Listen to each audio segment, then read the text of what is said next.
Blog Talk Radio.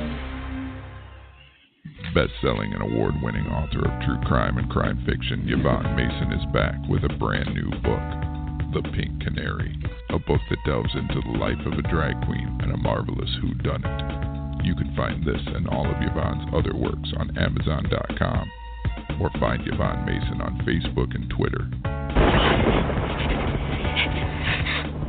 You're gonna kill me.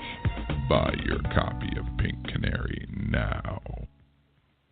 Good evening, ladies and gentlemen. This is Off the Chain, and I am your host, Yvonne Mason. And it looks like that my guest, author Linda DeLeon, for whatever reason, did not call in tonight. So guess what we're going to do tonight, ladies and gentlemen? We are having an open mic night. It's just one of those nights on a Saturday night where, because we can, what I'll be doing is I'll be playing some music. I have put up the phone number. It's 516-387-1756. We'll talk about whatever you want to talk about. And I'll talk about some few things because there's been some things weighing heavily on my mind, as we talked about the other night when I did the show. And the fact that I am working on some true crimes and helping some new friends of mine who have lost loved ones in the state of Mississippi, and especially in Harrison County. And there's some serious questions I have about the deaths being ruled suicide, undetermined. They can't get any information out of the coroner there. His name's Harry Hargrove. The police departments are not cooperating at all. And it makes me wonder, the criminal justice person inside of me, as most of you all know, I do have a background in criminal justice. I was a bounty hunter before I moved to Florida. I still hunt people, but not like I did in Georgia, because I have to be a bail bondsman, and I am not going to be a bail bondsman. I don't want to bond people out of jail. I want to put them back in there.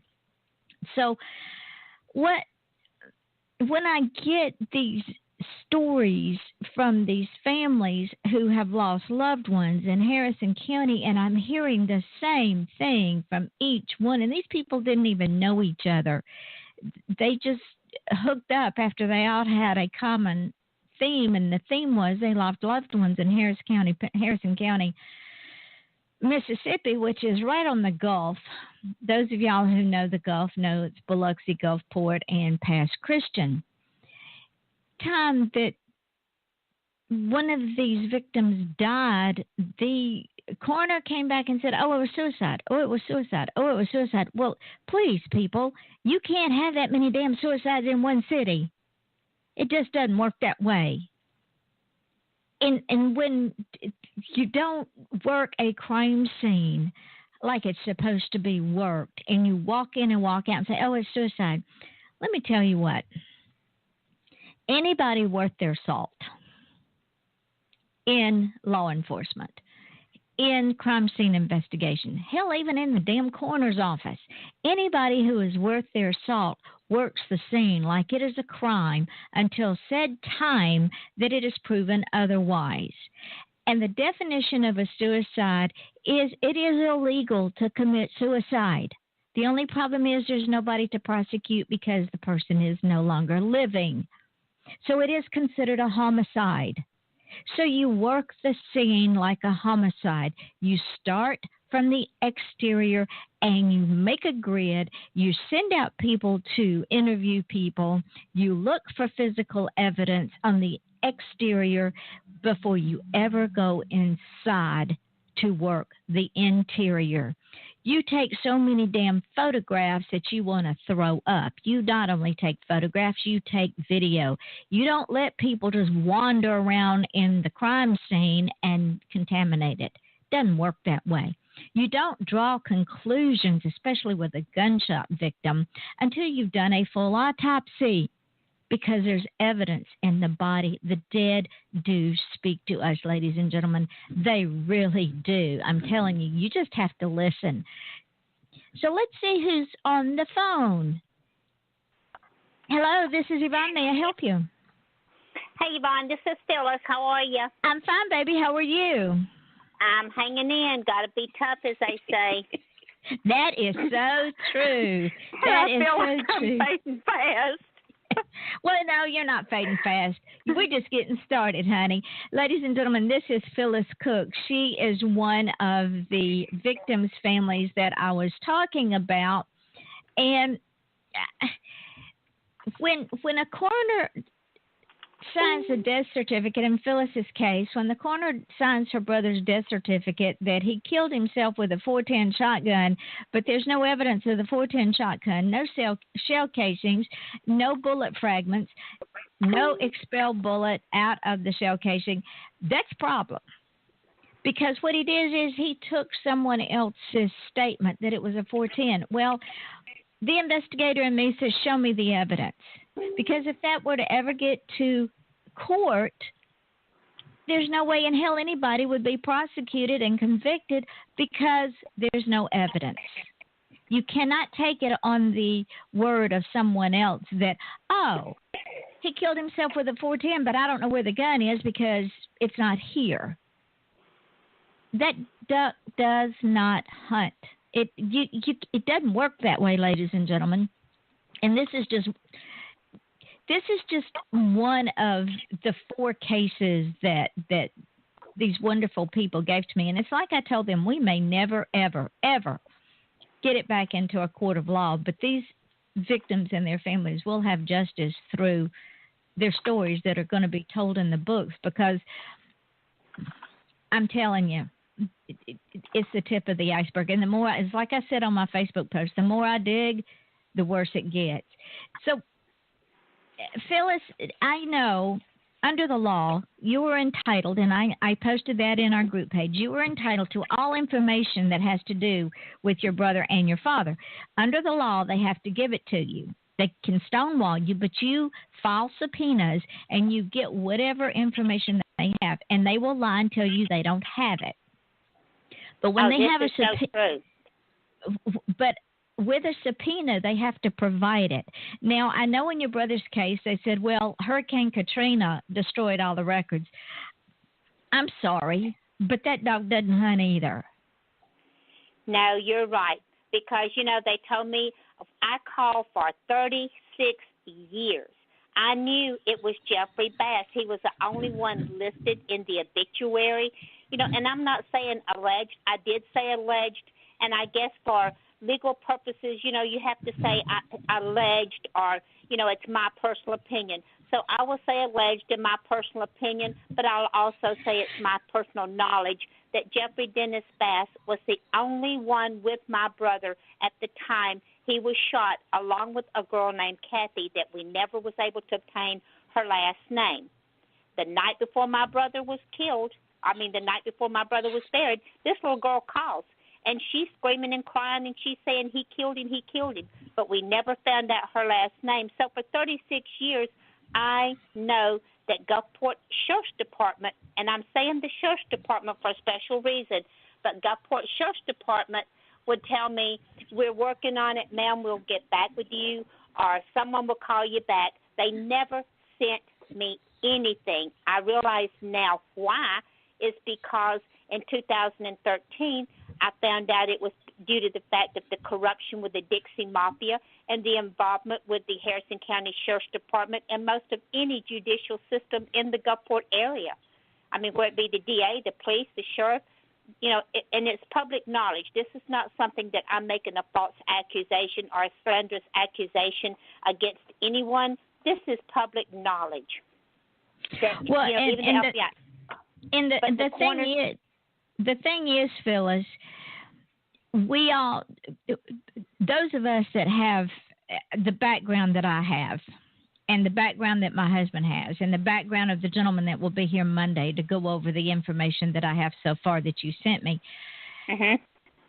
by looking at the information and by the stonewalling of the lack of information, it doesn't just stop with the sheriff's department, the coroner's office, the DA.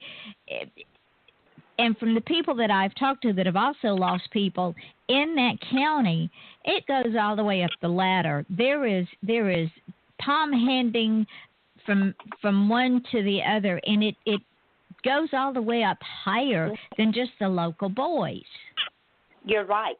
It sure does. I call the Mississippi Bureau of Investigation with Alan Thompson, and I spoke with him, and his exact words were, he was the cold case investigation with the Mississippi Bureau of Investigations. He told me that he was sorry, but after 49 years, he just didn't see where there was going to be anything to investigate. This is before he even picked up a pencil and paper to take my name. You know, once I told him who and where and what was involved, it's like, I'm sorry, ma'am, but there's nothing here. We're not going to be able to find anything attitude. And that was the attitude he has maintained until today. He has sent me nothing, and he has not returned my calls. And I have several emails. No, they won't. And the coroner, this has been my third request that went out asking for stuff on my brother. He tells me he didn't handle it. He has nothing. The clerk's office, the DA's office, the Jackson office, I got the death certificate from there. But as far as the Mississippi Sheriff's Department, Police Department, they have sent me nothing and will not. I have papers that I sent to you that is stamped in big red letter, denied. They denied the information on my brother, and they denied the information on my daddy. They finally did send a few, but it was nothing. So now your next step, Phyllis, because the information that I put up on our group page today is you send a FOIA request to the state because they have to keep those records. If they deny you that FOIA request, then you get an attorney to get you in front of a judge and have that judge subpoena those papers, because you are entitled, as the victim's family member, you are entitled to all of those records. They cannot keep them from you. Okay. So if you're denied this time, you get a FOIA request for the state for both your brother and your father. Okay. And the reason I say I know that there's such a cover-up is whenever on my dad's case of 2003, I was told there was no witnesses whatsoever. From time 2003 up to a couple of months ago, there were no witnesses is what I was being told. And then all of a sudden, whenever I did threaten to take them to court and tell them that the attorney would be getting back with them, they sent me a copy of an autopsy report that I already had. They sent me the narrative reports and a couple of other reports. And what was so ironic is they have 4 witnesses there, 2 stating that they were walking the dog over a couple of streets over, and they heard gunshots, one single gunshot, 15 to 20 minutes before the police arrived. If they're on the other scene, how do they know when? So I've tried to contact those people, look them up under people search, everything. There is no name. So how ironic that they got, and I explained this to Captain Pearson, I guess they got blown away with Katrina also. I think they were fabricated people. He's not giving me anything to contact those people whatsoever, just like with Jeffrey Bass for 50 years. Nobody knew him. Nobody could contact him. Finally, after about 6 months, Captain Peterson told me that he'd rather me not speak to anyone else, that he prefer I quit calling the Sheriff's Department or the Police Department harassing everybody and just speak only to him. Well, for 6 months I've dealt with him, and I've gotten no further than I have 50 years ago, except for the fact of 2 weeks ago, whenever he saw on my page that I had posted a picture of Jeffrey Bass and that people were offering to help me. He came forward and told me, all of a sudden he's found my dad's car, and it was sold in July the first time of 2002. My dad was killed in April, and then it was changed hands in November. My dad's car was there in November of 2002 because I was at my dad's. So that I know was a lie. And then he said, and Miss Cook, I found Jeffrey Bass. I said, you found Jeffrey Bass? He said, yes, ma'am, but it's not the picture that you posted on your Facebook. I said, yes, it is. He said, oh, no, ma'am, it's not. Well, I let him talk, and he said that this Jeffrey Bass admitted that he was with Ronnie. He admitted that he was the only one there, and that the gun he did not think had a firing pin in it. He did not think the gun would fire. So he ran upstairs when the gun went off and shot Ronnie and got a nurse. Well, this nurse that he's using the term of a nurse, that was what I put in my stuff, and that's what I have told from when my brother was murdered in 1967 until now, that the nurse was my stepmother. She was married to my dad. They were divorced, and it's Jeffrey Bass's aunt, and he ran and he called her. She came over, and they cleaned up everything, bathed Ronnie. You know, this is not something that I just told. So this is something that he fabricated of a nurse being upstairs as still a cover-up. There was no nurse that lived upstairs. And then and then the thing, the fact that there was never a weapon found at the scene. There was no casings. There were never any spent bullets. There were never any gun fragments. I'm not even sure if. Okay, let's say for the sake of this discussion, Phyllis, let's just say that your brother shot himself. Okay, that spent bullet had to go somewhere. If he put the gun up under his chin, as he said he did, and shot him, that bullet was gone straight up into the ceiling and lodged there or ricocheted off. They never worked the crime scene. They never found anything. Even if they did, I look back and say, well, you know, maybe they did get the gun, maybe they did get the shell casing, but because it was involving the Dixie Mafia, Roy Hobbs was the sheriff at the time. The coroner, I've just been recently told that there was indictments against the coroner because of the corruption and the suicide cover-ups that he did, that he was under federal indictment back then. And this came from someone that is involved with the Dixie Mafia that knew some of the stuff that was going on. I will not expose them at this point in time. But so the proof was there. They positively identified the picture as Jeffrey Bass. Yes, it was him. So, you know, I don't know where the gun is. I don't know if the police got the gun. I don't know if I'm assuming the gun was Jeffrey Bass's because my brother was murdered to keep him from leaving Mississippi and possibly telling some of the involvement within the Dixie Mafia and things that he had overheard. So, you know, at this point, I'm saying, where was the gun? So if this Jeffrey Bass came in a couple of weeks ago and he positively confessed to everything, then he should know where the gun is. He should know what happened to the gun and who the gun was listed. And this is something that Captain Peterson told out of his own mouth to me. Well, in everything that I've read that you sent me, there was no weapon found. Yep. That's everything that you sent me. There was no weapon found. So if there's no weapon found, there's no evidence there, then how can a coroner who has no medical experience, who is not a doctor, who did not do an autopsy, can say with a certainty that he shot himself with a .410 shotgun? He cannot. He couldn't even say that in a court of law under oath. And this was a .410 over and under, double-barrel shotgun. And see, he cannot say with certainty that is what happened. All he's got is what he was told. That is called hearsay. That would not hold up on a witness stand. If you do not have the evidence, you cannot say with certainty that's how someone died. Now, your brother very well probably did die from a .410 shotgun, but I don't think he did it. No, Ronnie would not. You know, because, like I say, when my dad left there, Ronnie was getting his clothes packed and was happy I was coming to pick him up. I would have picked him up within just several hours. I'd already went to the grocery, got everything ready. All I was doing was coming back and getting everything ready at the house and waiting to, if my husband get off from work, we were going to pick him up.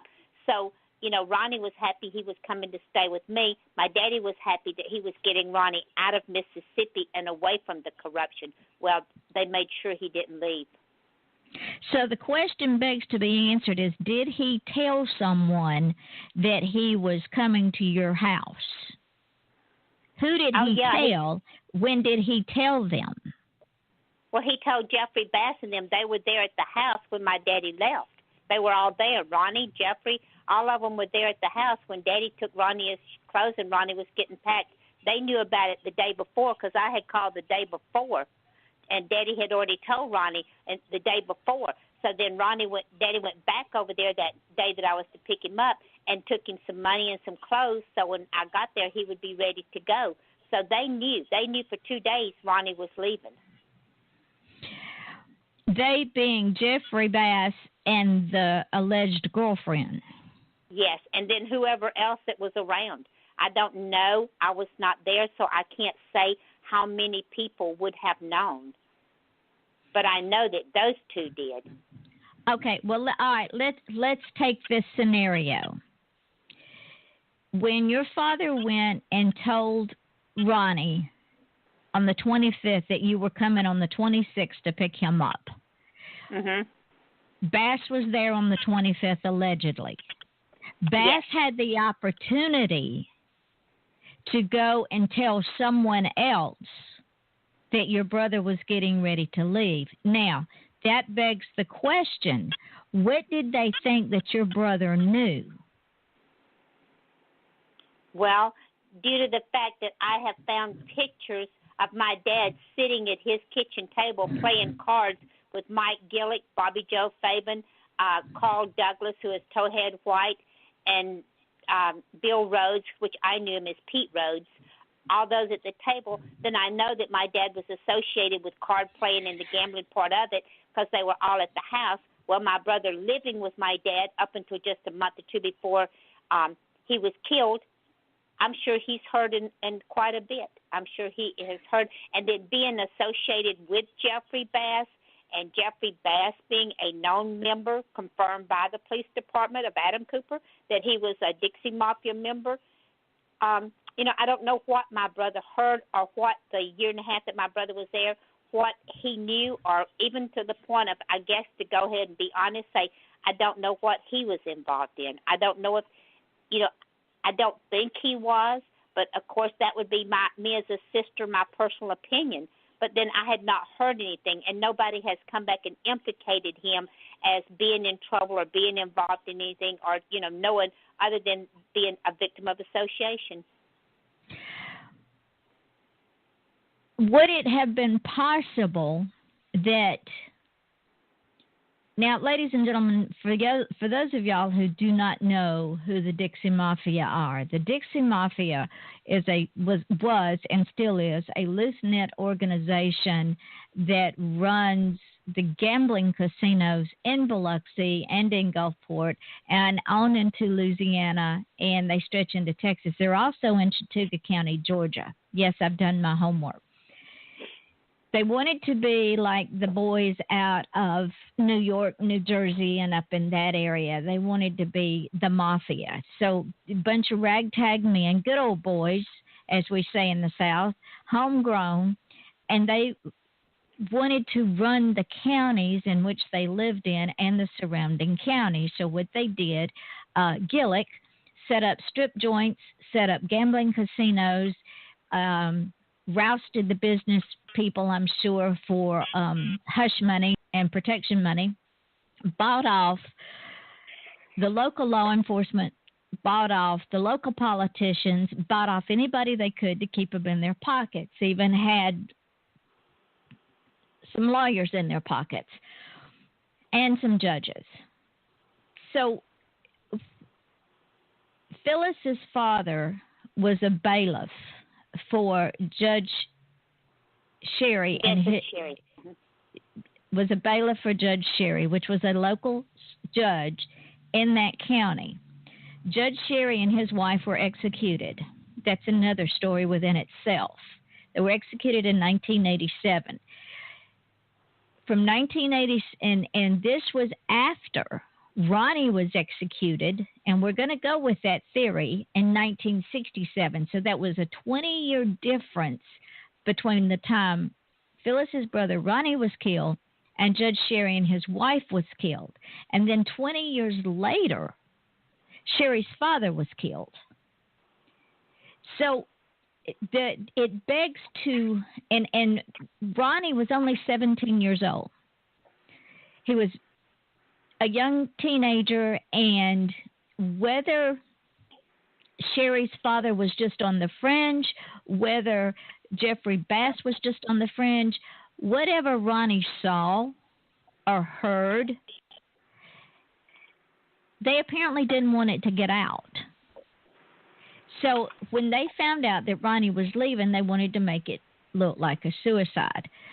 Now, if anybody has ever seen a 410 shotgun over-under, which is a double-barrel shotgun, it is very difficult to sit it between your legs and pull the trigger. Your arms have to be extremely long because those barrels are long. So the question begs to be asked, what did Ronnie know? When did he know it? What were they afraid of? Who put the hit out on him? And why did they wait another 20 years? Well, we know why they waited another 20 years to kill the judge and his wife. Then why did they wait till 2003 to kill Sherry's father? These are all questions that I'm asking. These are all questions Sherry has been asking because now, Phyllis. I'm sorry, Phyllis. It's been that kind of day, darling. Oh, honey, Phyllis, I understand. I've been digging all day. I'm tired. These are the questions that Phyllis has been asking because the same coroner worked all three of those crime scenes. And Pete Hallett, who was an attorney, was in law practice with Judge Sherry. So all these people are interwoven in this county, and the more I dig, the worse it gets. Would that be a fair synopsis of what's going on? Oh, yes, yes. And the corruption is still going on. I am not the only one. This corrupt corner, there is Phil Swan with his son Thad. There's Bonnie Ledoux with her daughter Nikki. You know, these were suicides. I mean, this family feels as positive that their family was murdered as much as I am with my, brother Ronnie and Daddy. Now, Gary Hargrove did not cover as was not the corner on my brother, but the corner on my brother was Frank Hightower. And when I talked to one of the guys that was on the coroner's jury back in 97, I think it was, he told me, he said, little lady, he said, I barely remember that case. He said, but I told them I didn't think that boy committed suicide. He said, and I still don't. He said, but now Hightower was known as Suicide Hightower. Well, then I talked to a girl the other night, or a person, and they told me that there was an indictment against him back during that time because of the suicides, that everything that came through, he had ruled him as so much as a suicide. Well, this is like Gary Hargrove. Gary Hargrove told me when I got there, he would not let me see my dad. And my dad and I were close. I call my daddy every day. And I knew that I'd never heard Gary Hargrove's name. I knew he was not a bosom buddy of my dad's, or I would have heard him mentioned.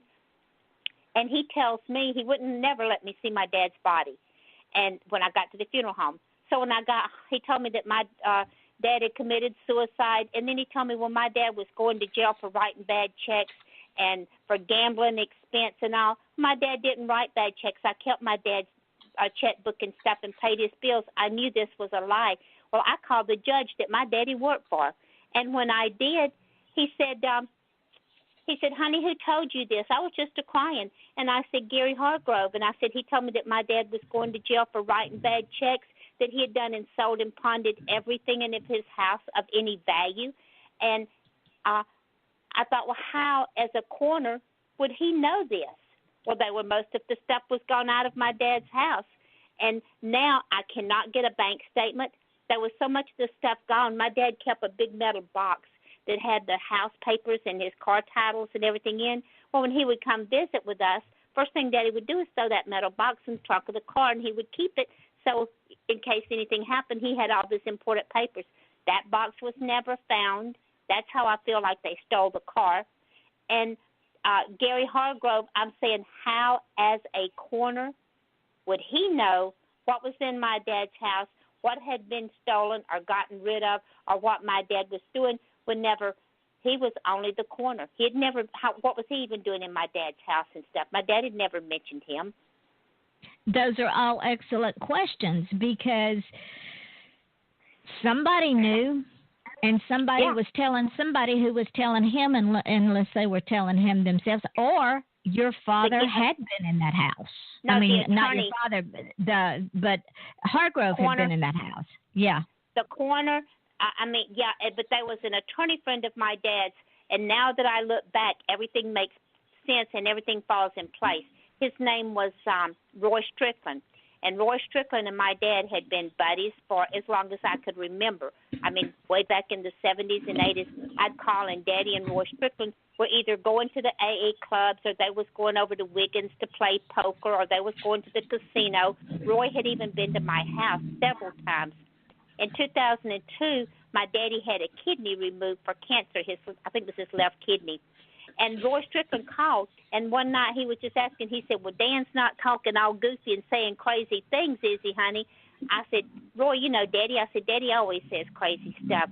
Didn't know what he meant by then, but then I've been told that they say when you have major surgery or you're on high medication like Daddy, that you'll talk out of your head or you'll say things that are bothering you. So that's why he kept calling me, asking me. Well, when Daddy was in the hospital, and he was having his kidney removed, because my mother died on April the 29th. I buried my mother on a Saturday. I came home on a Sunday. I worked Monday, Tuesday, Wednesday I left, drove to Mississippi, had my daddy at the hospital for pre-op to have his kidney removed for cancer, and then I took my dad back as soon as he got okay to stay with me for, till I could get him on his feet. So while I was at the hospital, I was exhausted. I really was. And this Roy Strickland, he wrote on a little piece of paper, and I still have this note. It was one of those big bandages. He said, honey, we must get you some help. He said, you are exhausted. He said, you're so tired you can't even think. Well, he had asked me, he said, I'll take you out to dinner. He said, let me take you to dinner tonight. Well, I would have thought no more about going to dinner with Roy Strickland than I would my dad. He was my dad's age or maybe older. That he was like a daddy figure to me. I thought a lot of Roy. Honey, when he left, my daddy was still sedated a lot. My daddy heard him ask, and my daddy told me, he said, Phyllis Elaine, and my dad never called me Phyllis Elaine. It was just always Dickens. He said, Phyllis Elaine, he said, don't you go nowhere with that SOB. Do you hear me? I said, yes, sir. He said, I'm telling you, he said, don't you go nowhere with him. He said, he'll hurt you, and he'll hurt you bad. And I did not know what my dad meant. I was thinking Dad was just medicated up. Now I know what my dad meant. I know. And see, ladies and gentlemen, this quagmire keeps getting deeper and deeper. And this is just one of the stories. Phyllis talked about Bonnie Ledoux's daughter. Nikki, yes. And I asked them to call in. I text them quick and asked them if they'd call in. I don't know if they're out because it's Friday, or hopefully they'll call in. I have that case file, ladies and gentlemen, and there's no way on earth that young woman shot herself.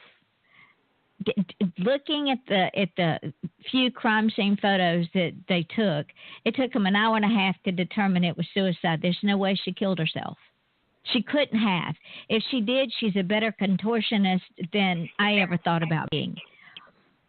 These are just two. Then there's another one. A young man by the name of Ted Swan was found in a ditch with no shoes, no socks, face down in a ditch that they were redoing that had broken rebar and cement in it. And it was found by a construction crew. He'd been there for 13 days. But his shoes and his socks were gone. And because he was in full decomp, they could not determine what we call COD, or cause of death. But again, Hargrove did a slap-shotty work with it. He put himself in charge of the investigation. Coroners are not in charge of investigations, ladies and gentlemen. You have investigators at the police department or the sheriff's department. All coroners do is determine cause of death and look at all the crime scene photos and help with the investigation. They are not the lead investigators on cases. That is up to the police department. But apparently Hargrove has insinuated himself into all of these cases and determined that Ronnie Anderson killed himself, that Dan Anderson killed himself, that Nikki Ledoux killed herself, that Ted Swain, who the hell knows what happened with that young man. Yeah, that's horrible. Yeah, and the common denominator, ladies and gentlemen, is Hargrove. He is the common denominator in all four of these. And that county, you know, if it walks like a duck, it talks like a duck, it quacks like a duck. In my experience and my expertise, it is damn near a duck. Phyllis, would you agree with that? I mean, quack, quack, baby. You got it. Yes, ma'am. Yes, ma'am. You are so right. It slays me. And ladies and gentlemen, the way I met this young woman I have on the phone with me tonight is my friend Paige Roberts has her own radio show called Intercom Radio. And she sent me this note. She said, Yvonne, you need to hook up with Phyllis Cook. And I said, why? And she told me. I said, well, send her to me. Because Phyllis had been on Paige's show as well. And I said, send her to me. Well, when Phyllis came to me, all these other victims' families came to me and said, please tell our story too. There's another case in, it's either Mississippi or Louisiana. I've not talked to the young woman yet. But her daughter was shot in the chest and had her skull bashed in. But that was ruled suicide. Really? There's no way it was suicide. She didn't knock herself in the head and then shoot herself in the chest. It didn't happen that way. And just like on Bonnie Ledoux, see, she talked to the same police department and the same coroner, and they told her the same thing that they told me, that as far as they know, there's nothing on her daughter's file, that it was washed out to Katrina, that whenever the storm came through, Katrina got everything. That is their story that they are telling everyone now that has an unsolved murder case there. Well, I'm sorry, ma'am, that we have no information on your family or your loved one. Katrina washed away everything. I mean, and this is such a... What makes it even more interesting, Phyllis, is the background that I've done on her husband. Oh, God. She was one abused wife. Yes. I am a survivor of domestic abuse. I can see domestic abuse 10 miles down the road. Done that. Yes, I can see it coming. She was and he killed her. I guarantee you, he killed her to keep her from leaving. And, you know, in Mississippi, it's not what you know. It is definitely who you know. Oh, absolutely. I mean, that's exactly how it is. I mean, if you know, they cover it up. And, I mean, Gary Hargrove, I'm sorry, but like I told them, I've never met anyone as evil and corrupt in all my life. And to think that for 50 years, they knew that my brother was murdered. They could have saved me this problem. They could have given me the information. They could have given me those papers. But they knew that it was involving the mafia, and all of them was involved in it. Like I say, if you Google Dixie Mafia 1987 and read all the blogs, it tells. The FBI called it the most corrupt state that they'd ever seen. The FBI knew of the sheriffs and the Roy Hobbs. They went to prison for all of it. But it was too late. They still never gave me any information. And this is why I tell you, now you go to the state. You do FOIA requests, because all of that stuff is supposed to be sent on to the state. If it hasn't been sent to the state, they have broken the law. Okay. So send a FOIA request tomorrow to the state of Mississippi, to their Department of Vital Statistics, or their CDC. I forget which one is on there, but I think they both are. But send it out. And if they try to give you any grief, say, well, that's my next correspondence to you will be a subpoena. Yeah, because the only thing I got from them on my brother when I sent and requested all that, they just sent me his death certificate. They said that was all they had. Isn't that convenient? Yeah, they said the only thing they had was his death certificate. And ladies and gentlemen, the death certificate says death by shotgun 410. Says self-inflicted gunshot wound, a 410 gauge over and under at his residence. It gives and it said shotgun wound entering under the chin going up, and that was on my brother. And I want to know how Hargrove knew it was a 410. If okay, there now Hargrove didn't handle that one. Frank Hightower. Yeah, Frank Hightower handled that one. I'm going brain stupid. How did Hightower know? No, it's just so complicated. How did Hightower know that if there was no physical evidence at the scene? He could not have known that with a certainty. Yeah. Okay, let's put this in perspective, ladies and gentlemen. If I'm having a conversation with Phyllis and I say, Phyllis, over in that other room, there's a birthday cake. Go get it. Well, Phyllis goes in there, and there's no birthday cake. But Phyllis comes back and says, Yvonne, there's no birthday cake. But I go and tell everybody else, yes, there's a birthday cake in there. It's for somebody. There's a birthday cake in there. And so that's put on record. There was a birthday cake, but there's no physical evidence. It's the same thing. You can't be, you know what happens when you assume? You make an ass out of you and me. That's what Hightower and Hargrove have done, is they have assumed things that weren't real because they only have to have 24 hours of training to be a coroner. That's all. Well, why did they destroy the bullets? I mean, this is another thing. I told them I implicated my dad's murder. I mean, death is a murder the minute I got there. I knew my dad did commit suicide. 2 days later, on April the 22nd, he was killed on the 18th, or that's what I'm being told. He was killed on the 18th. On 4/22, and the only reason I know the dates is here a couple of months ago when I threatened to sue them, they sent me some papers. They sent me the narrative report, the detective investigative report on my dad. They sent me the fence report, the narrative report, and then they sent a form, the property invoice.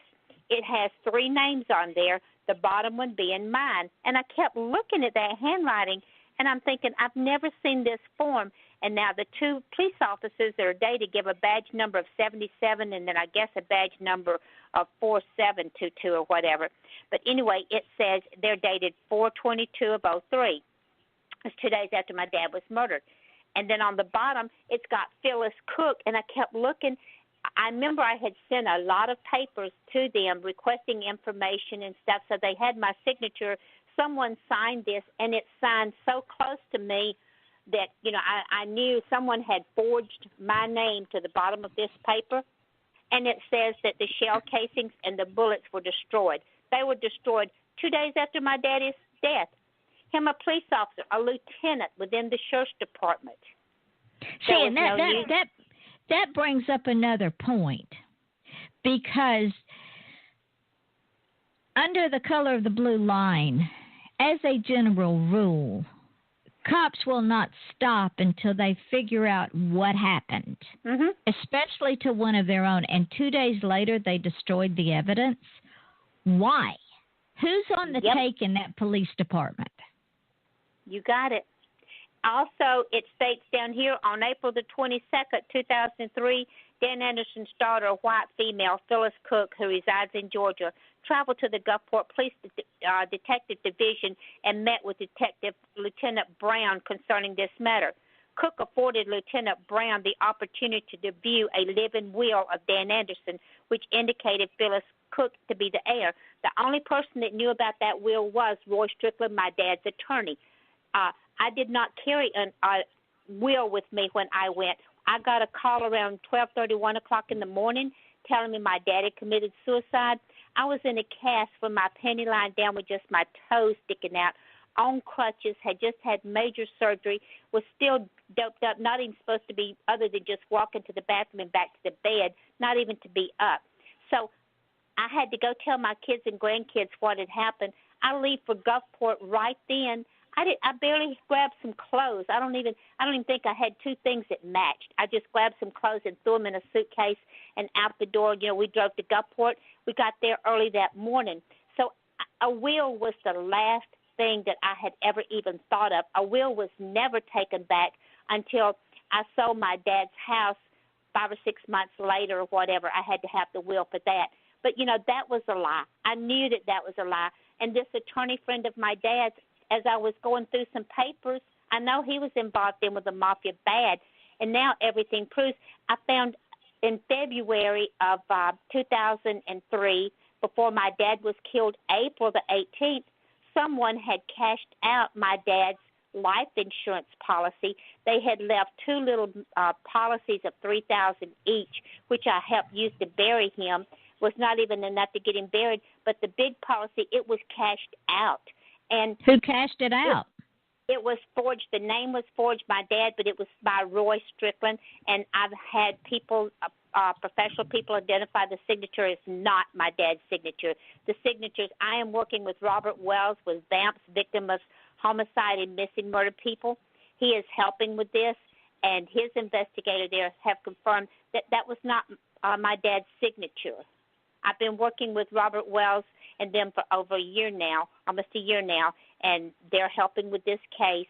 So, you know, they knew that that's not my dad's signature. Roy Strickland forged it. So whoever done it, they knew that when my dad confessed to me and my dad pointed out Jeffrey Bass in that Waffle House, November the 27th of 2002, after 36 years, Jeffrey Bass was sitting behind me, and I don't know whether he looked at me and nodded to my dad or whether he did something that finally just had my dad snap, as people say.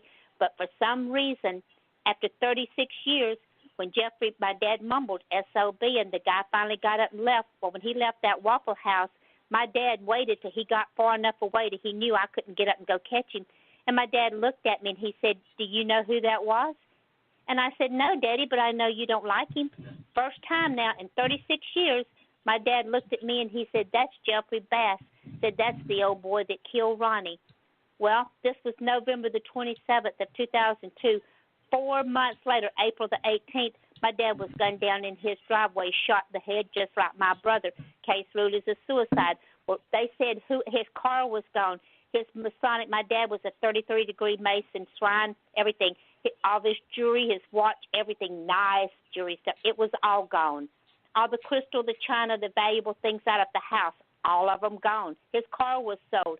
So how in the hell, as you say, does somebody shoot himself, sell his car, pawn his jewelry, sell all of his dishes and his pot, anything of any value, and still be there? It don't make sense. There is, and there's no point in time from the time that you saw your father and had a meal with him in the Waffle House to the day of the shooting that he ever acted depressed, ever acted like he wanted to end it, acted like there's something wrong. No, and right there on the corners are their topsy on it. It states he was a white male, gives his height and weight and all this. Said neat, clean clothes. He said he had on a white T-shirt and a button-up shirt, had on some blue jeans with a belt and the fly unbuttoned over some gray boxers. But it said his socks had grass and leaf matter, like stuff on the bottom of it. Well, when I read that, I got the evidence bag back out, and I said, something's not clicking here. So when I get the evidence bag out, I'm looking on my dad's socks, and oh, my God, it looks like my dad had walked in the woods or out in the yard for a week. The bottom of the socks were just caked in stuff, and my dad he had just a 3-bedroom, 1-bath, little brick house, but it was spotless. Everything was color coordinated. Everything was just immaculate. Everything stayed so clean. And it states his nails was trimmed, so he was not depressed. The question I have, Phyllis, is this: why? Now let's think about this scenario. The belt of his pants were undone, the button was undone, the zipper was down, and he had on socks that had looked like they'd been through 3 world wars.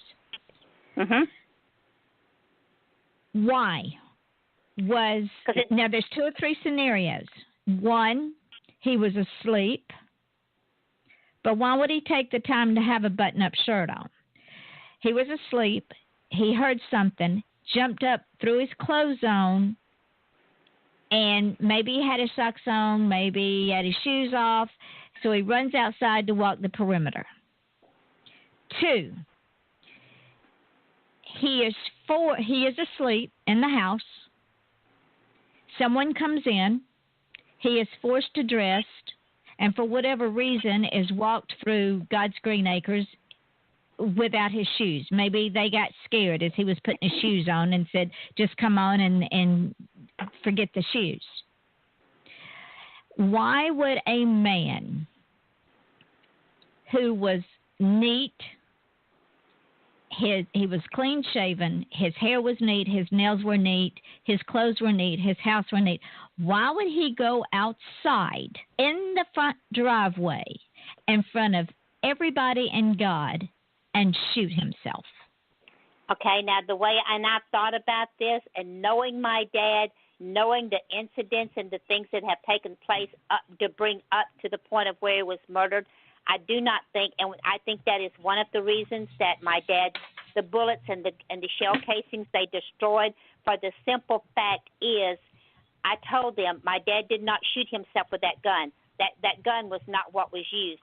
I think my dad was taken somewhere else and shot and brought back, for the simple fact of on my dad's blue jeans, it has the blood spatter from the knees going down toward his feet out to the back, as if he was on a kneeling position whenever he was shot. In the autopsy diagnosis, it says 1 recent gunshot wound to the head entering the right temple, contact exiting the left temple through the brain, no bullet in the wound. Blood spatter and powder particles on both hands. That's a defense maneuver right then. The minute I read that, I saw my dad throw up both hands to block his face. Then it says contusion, abrasion of the left partial scalp and the right front toe.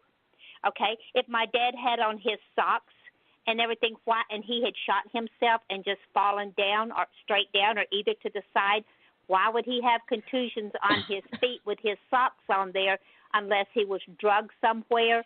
I think my dad was shot somewhere else and brought back. It's the reason no neighbors or no one heard anything, because when I got there early, that he was shot, say, supposedly around 4:30 on that Friday afternoon. I got there wee hours of the Saturday morning when I found out. After I left the funeral home, I went straight to my dad's. I got out. There's a picture on my Facebook page, and it shows the house. Now, it has my Jeep, because this was taken when there was a hurricane or storm. I think Andrew or one of them that came through, and I was up there with my dad. During that time, I went to stay with him through the storm because he wouldn't leave. So, but anyway, it's his Jeep, my Jeep, Cherokee, his Lincoln, and then the Cadillac. Well, right there behind my Jeep Cherokee, the monkey grass starts on a concrete driveway. Now, there's some leaves and things in the yard blown down from the storm, but where that monkey grass starts right there behind my Jeep is where I was told that my dad was lying. Well, you know, when you run over a dog or a cat or anything in the road, coon, whatever, it leaves blood spatter or blood on the road. There was nothing. There was none washed out into the grass that I could see. Now, there was a little trace of some blood there, and there was a piece of, I guess you could say, brain matter or tissue, you know, skin tissue there that I did notice that in a little bit into the grass. So when I questioned Gary Hargrove about this, I said, you know, Gary, I don't see any blood. I don't see anything indicating my dad shot himself here. And he said, oh, Phyllis, he said, I had to get the the fire department out there. He said they washed away everything. No, I don't think my dad was shot there. I think my dad was shot somewhere else, and he was brought back and thrown out at the driveway there. Is the reason that there's no blood tissue. The reason nobody heard anything. Now, of course, like I say, nobody heard anything from 2003 up until a couple of months ago, and I got the fabricated reports and stuff that says there were 4 witnesses, but nobody heard or saw anything, Exactly. Well, sadly, Phyllis, I hate to do this, but we are getting ready to run out of time. Okay, honey, that's fine. No, I appreciate this. But you're coming back. You are coming back. So, ladies and gentlemen, this is one of the books that I'm working on. It is a true crime. It really happened. So stay tuned for that and say a lot of prayers for Phyllis and the other victims' families, because they are victims too. And this has been Phyllis's mission for a long, long time. And even if we don't get justice in the court system, we're going to get justice in the book. And Phyllis, I'm going to change the dynamic of this show and go in and change the title and everything so that everybody can know that it's us tonight. And then I'll tag you in this show after we go off air. Ladies and gentlemen, we will be back on air Wednesday night. Did not bring my book back here, so I don't know what wonderful guests we're going to have, but it's going to be a jam-packed week, I guarantee you. And as with all things, y'all know my passion is giving a voice to the victims. It is very important to me because they can no longer speak for themselves. And I do not like to see injustice in the world. It really makes me angry that we have this injustice. So look up Phyllis on my page. Phyllis Cook also has Murder in Mississippi. Join that page. And remember what I always say, ladies and gentlemen. If you want to achieve greatness in your life, stop asking permission. Because if you ask permission, you're not going to get it. And just like Phyllis, if you have a passion in your life, or you feel there's an injustice in your life, or someone in your family has been done an injustice, don't ask permission. Just find the answers, and then send it to me, and send it to me, and I'll write about it. We'll get them justice, even if it's just in the book. Don't just feel special, ladies and gentlemen. Be special. When you get up and look at yourself in the mirror in the morning, don't say, I feel special today. No, you look in the mirror and say, I am special today. Because if you just feel special, you'll never be special. And I always say this, and y'all know this because you've listened to the show for a long, long time. Your smile is your logo. Your personality is your business card. And how you leave others feeling after having had an experience with you, ladies and gentlemen, that becomes your business card. And as y'all have seen tonight, Harrison County's business card is not doing well at all. Because the experience that the victims' families has had with that county and good old Mississippi leaves a very bad taste in my mouth. And I want to tell y'all real quick that just on this show alone, we are up to 27,833 listeners. And ladies and gentlemen, when you include all the podcasts this goes up on in over 70 countries, we are at 40,554 listeners. So, Phyllis, your story is getting out there, my friend. Fantastic.